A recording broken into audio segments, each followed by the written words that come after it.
In these final slides, we'll look at how you can combine these accessibility features with other key elements of a modern media space to create a future-ready library that effectively meets the needs of all learners.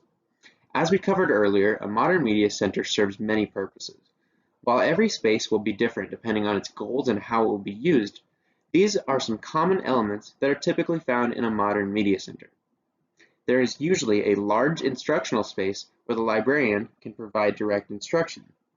This zone typically includes a projector or interactive display for giving presentations and plenty of seating.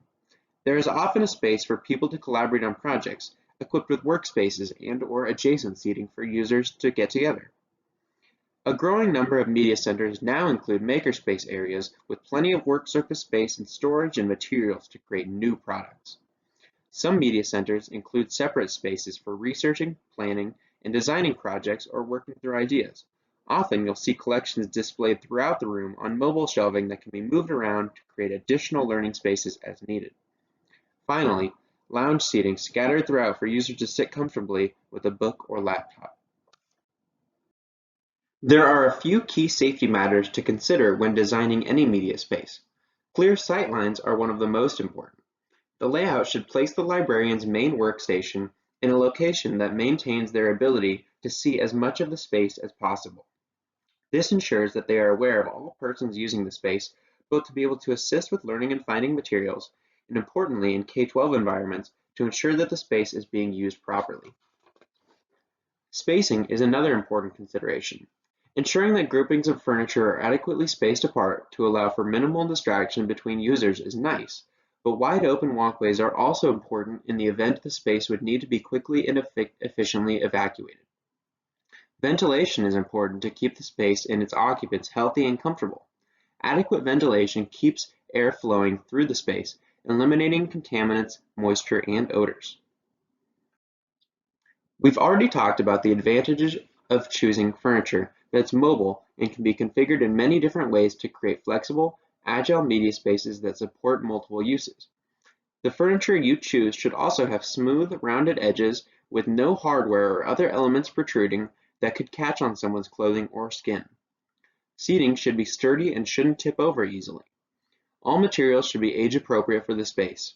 And finally, consider using built-in electrical options so that learners can plug in their devices and work uninterrupted from anywhere they're comfortable. Let's take a look at these principles in action. Going back to the example of Las Cruces High School, note the use of the large glass wall to allow for plenty of natural lighting. This natural lighting is supplemented by recessed lighting fixtures that avoid the type of harsh glare or fluorescent lighting that can adversely affect many students.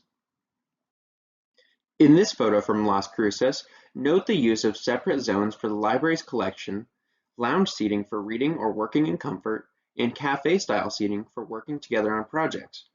Notice too how side tables are used strategically for displaying featured books and other items, but can serve as a place for students to put their notes or a laptop on the tables as they work. Here's one more photo from Las Cruces where you can see they've installed sound-absorbing panels along the back wall to minimize distractions from noise.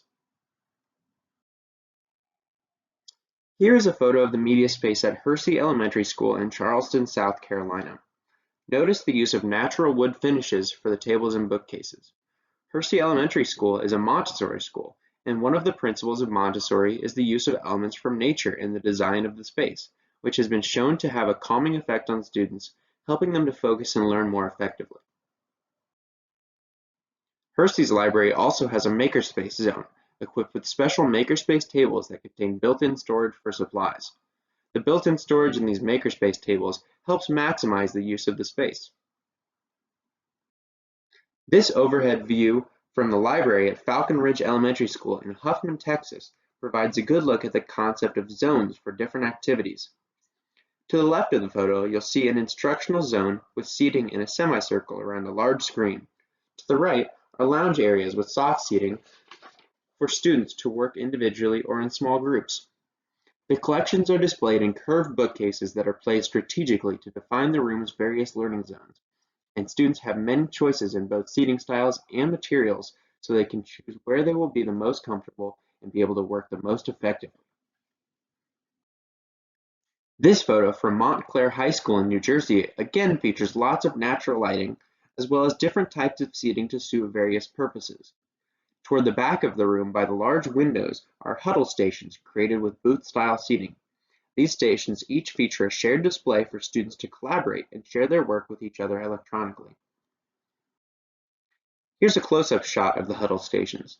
Note the use of built-in power supplies within the tables and bench seating for students to plug in their laptops and other digital devices as they work. To sum up, the media spaces of today are using less space for collections and are using the space reclaimed from these items to create opportunities for learning and collaboration.